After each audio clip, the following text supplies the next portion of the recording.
মৃত্যু ব্যক্তিকে কিভাবে কাফনের কাপড় পরানো হয় সেটা এখন আমরা দেখাবো। করতার ডান পাশ ছুটালাম,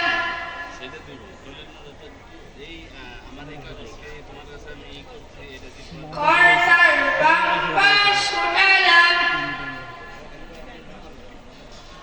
লেফাফার ডান পাশ ছুটালাম, লেফাফার বাম পাশ ছুটালাম, ইজারের ডান পাশ ছুটালাম, ইজারের বাম পাশ ছুটালাম। মৃত্যু ব্যক্তিকে তিনটা বাদ দিতে হয়: মাথা মুবারক, সিনা মুবারক, পা মুবারক। মৃত্যু ব্যক্তি